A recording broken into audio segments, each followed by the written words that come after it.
Good morning dear student. आज हम class 7th में लेसन 9 करेंगे जिसका नाम था फूल का मूल्य। उसमें आज हम लघु उत्तरीय प्रश्न और बहुविकल्प प्रश्न और रिक्त स्थान करेंगे। जैसे कि मैं आपको बता चुकी थी, ये जो शब्दार्थ हैं ये आपको आपकी फेयर कॉपी में करने हैं, ठीक है। तो जैसे मैं इसको एक बार पढ़ के बता देती हूँ आपको कि पुष्प का मतलब होता है, पुष्प मीन्स फूल। उदासीन मतलब तटस्थ, निरपेक्ष, रति, रुचि रहित मतलब, ठीक है। ये तीनों इसके मतलब होते हैं उदासीन के तटस्थ, निष्पक्ष, रुचि रहित। प्रफुल्लित खिला हुआ, अकाल सूखा, पवन हवा, प्रतीक्षित, ठीक है। पवन मीन्स हवा और प्रतीक्षित मतलब इंतजार करते हुए। नयन मीन्स आँखें, मोद मीन्स आनंद, यत्न मीन्स कोशिश। तुषार कण मतलब ओस की बूंदे। समीप मतलब पास। संक्षिप्त मतलब छोटा। स्वर्ण मतलब सोना या निहार कर देखकर, ठीक है। स्वर्ण मीन्स सोना, निहार कर देखकर। विषण दुखी, प्रवाह बहाव, धारा, ठीक है। प्रवाह मीन्स होता है बहाव या धारा। द्रव्य मीन्स धन, पैसा। मेघ मीन्स बादल, ठीक है। स्तंभ मीन्स स्थिर या अचल। रज मीन्स धुली।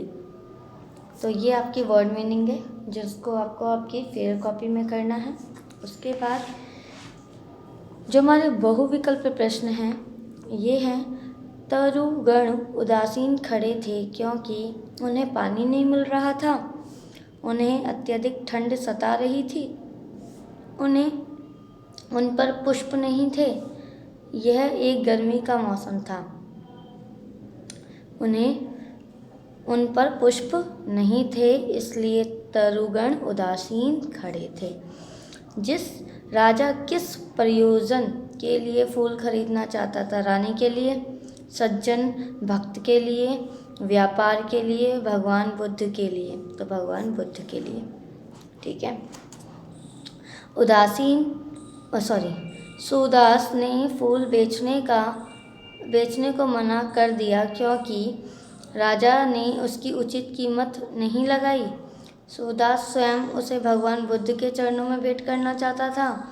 वह राजा तथा सज्जन की लड़ाई नहीं कराना चाहता था।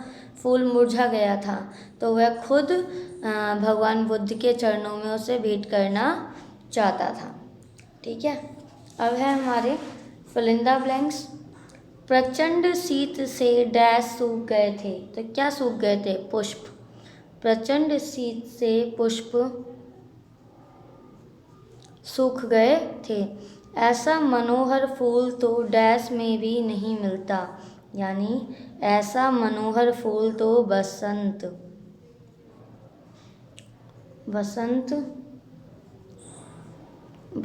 काल में भी नहीं मिलता। पंखुड़ी से एक भी डैश उसने नहीं गिरने दिया। क्या नहीं गिरने दिया? तुषार कण। पंखुड़ी से उसने एक भी तुषार कण नहीं गिरने दिया, ठीक है। इस पुष्प के लिए राजा आज आप और मैं राजा प्रजा के रूप में नहीं खड़े हैं, ठीक है। दोनों भक्त विस्मय भरे नयनों से निहारते रह गए। और कुछ भी नहीं आपके डैश की एकमात्र कणिका। तो और कुछ भी नहीं आपके चरण रज की एकमात्र कणिका। तो ये आपके फिल इन द ब्लैंक्स बहुविकल्पीय प्रश्न और शब्दार्थ थे। अब हम लघु उत्तरीय प्रश्न करेंगे। तो लघु उत्तरीय प्रश्न मैं एक एक करके बोलती जाऊंगी और आप उसको समझते जाएंगे। तो पहला प्रश्न क्या है? सरोवर उदासीन क्यों थे? तो आप इसका उत्तर ऐसे लिखेंगे, प्रचंड शीत के कारण सरोवर उदासीन थे। एक बार मैं दोबारा रिपीट कर देती हूँ। प्रचंड शीत के कारण सरोवर उदासीन थे। सूरदास राजा के पास फूल लेकर क्यों गया? तो आप इसका आंसर इस प्रकार लिखेंगे। सूरदास राजा के पास फूल लेकर उसे बेचने के लिए गया था। ठीक है। राजा और भक्तजन में विरोधाभास क्यों पैदा हुआ?